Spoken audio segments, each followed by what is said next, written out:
abantu okushabwa kubikira nyensya no baba bari mu kushaba okwabaha kanisa ya Christian Fellowship okwayebemberwa Bishop w'amakanisa aga omuri Kamwenge.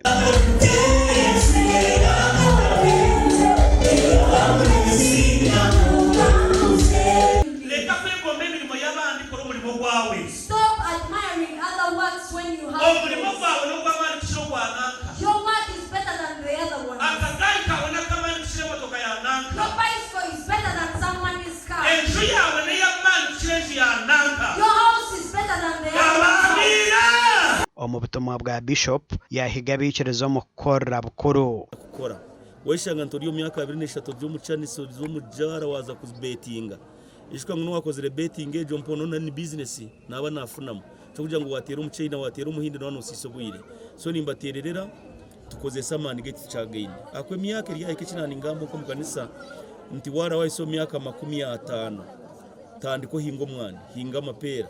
Ebyo nibiyamba bukuru ya kugira ngo nibasa kusesendinga kubaho bana bakija kutayayira kujya amapera bakakushenyirenko bakakutahira amezi bakakondora embugo kabasa kubaho ntabwo naho rubasho rwanje rahangana imanyangwa kuzira cyinshi kunonga kandi ntabwo mwenu kandi nisitatera abantu bona abarukundeba ngo mukundera hanga okushaba oku kwahikwaho n'abikiriza okurugo mu madina gandi kandi habaho no kubatiza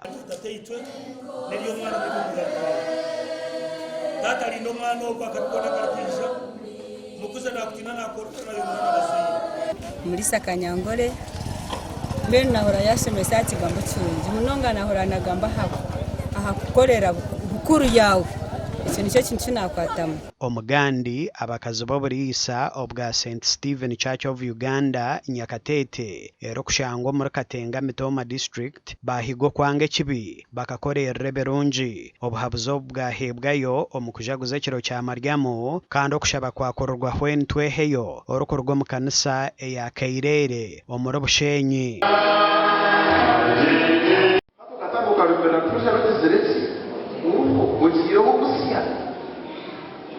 Nukatara kumugamba amabaro de fakazi yoris dorba fakazi doktor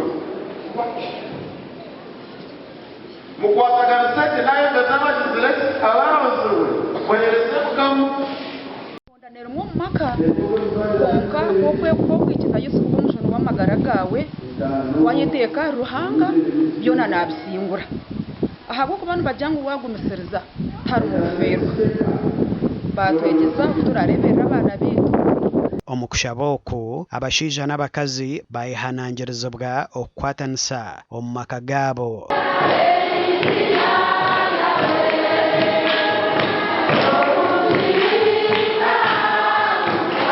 Jere tukwatanise n'amamaka gaitu abashija tukwatanise n'abakazi tukwatanise n'abashija tube cyo kureberaho kirungi mu maka gaitu abana beitu baturebereho ahaboko bano bo kanisa ya hati na nyencha kare rero kiretere ekanisa ya Kristo yagomo mu buteka abantu bakuzere bino bahabuze ubwinji munonga nko kubicara nabakhabora bakwera bakore kwa muhanda ugote mire kutora nugota samire kutora nambwe nyawe ko mukazi kugira ngo utimpurga mu kanisa nyine cyangwa munonga ekunyongera haka yanje ninyombeke kayanje n'umusiza wanje n'abana banje mukamarhanga batwire Gasha kwa Anthony Twine na Ben Mhozi.